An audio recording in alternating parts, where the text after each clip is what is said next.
असदुद्दीन ओवैसी की party AIMIM क्या दिल्ली विधानसभा चुनाव में कोई कमाल दिखा पाएगी?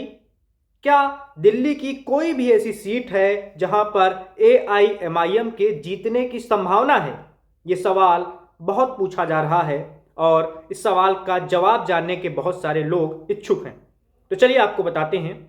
दिल्ली में विधानसभा चुनाव को लेकर सियासी पारा बढ़ा हुआ है। सबको पता है कि दिल्ली में अगले कुछ ही दिनों में चुनाव होने वाले हैं और इस चुनाव में सत्ताधारी आम आदमी पार्टी का मुकाबला एक और बीजेपी से है और दूसरी ओर कांग्रेस पार्टी ने भी खूब जोर लगाया है इस चुनाव में और मुकाबला त्रिकोणीय लग रहा है इस बार का, यानी एक और आम आदमी पार्टी और फिर बीजेपी और फिर कांग्रेस।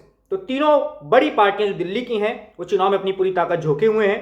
लेकिन इस बीच एक और प्लेयर की एंट्री हो गई है, चौथे प्लेयर की एंट्री हो गई है और इसका नाम है एआईएमआईएम। एआईएमआईएम दिल्ली विधानसभा चुनाव लड़ रही है, पूरे दमखम के साथ लड़ रही है। एआईएमआईएम के प्रमुख और हैदराबाद के सांसद असदुद्दीन ओवैसी फुल फॉर्म में हैं, धुआंधार बैटिंग कर रहे हैं दिल्ली में और लगातार चुनावी जनसभाएं कर लोगों से जुड़ने की कोशिश कर रहे हैं और लगातार जनसंपर्क कर रहे हैं। तो ओवैसी अपनी ताकत लगाए हुए हैं, एआईएमआईएम पूरी ताकत लगाए हुए दिल्ली में। लेकिन क्या एआईएमआईएम को दिल्ली में कोई सफलता मिल सकती है? क्या कोई ऐसी विधानसभा की सीट है जहां उनके जीतने की संभावना है? चलिए आपको बताते हैं। बता दें कि एक सीट नहीं, 5 सीटें ऐसी हैं दिल्ली की जहां पर एआईएमआईएम के जीतने की संभावना है, या अगर वो खूब ताकत लगाए और लोगों का समर्थन मिले तो वो जीत सकती है। मैं सकती है की बात कर रहा हूं। तो कौन सी वो सीटें, चलिए आपको बताते हैं। पहली सीट है सीलमपुर विधानसभा की सीट। यहां पर एआईएमआईएम के लिए संभावनाएं हैं।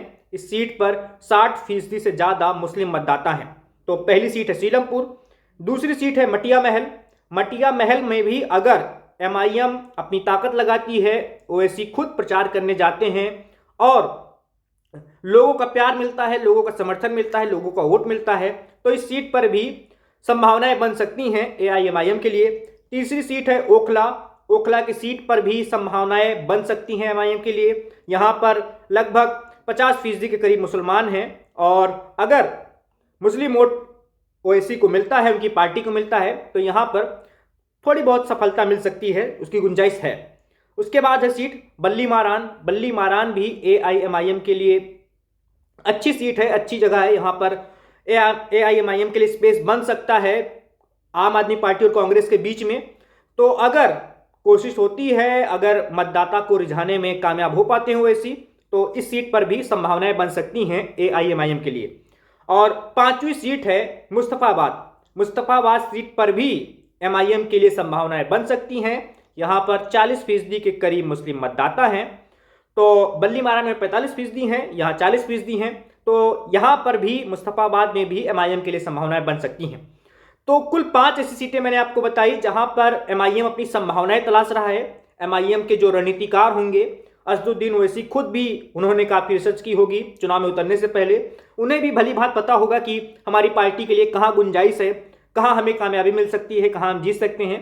तो ये 5 सीटें जो मैंने आपको बताई, यहाँ पर अगर एमआईएम अपना पूरा जोर लगाती है, पूरी ताकत दिखाती है, तो हो सकता है जैसे 2020 में सीमांचल के इलाके में 5 सीटें जीतने में कामयाब हो गई थी एमआईएम, ठीक उसी तरह दिल्ली में भी ये 5 सीटें, 5 में नहीं 1-2 सीटें भी निकालने में कामयाब हो सकती है, ऐसा लग रहा है। अब देखना होगा कि दिल्ली की जनता, इन 5 सीटों की जनता किसके पक्ष में फैसला सुनाती है। लेकिन यहां पर ओवैसी के लिए संभावनाएं जरूर हैं और यही वजह है कि वो दिल्ली में उतरे हुए हैं, दिल्ली के दंगल में उतरे हुए हैं और अपनी पूरी ताकत लगा रहे हैं।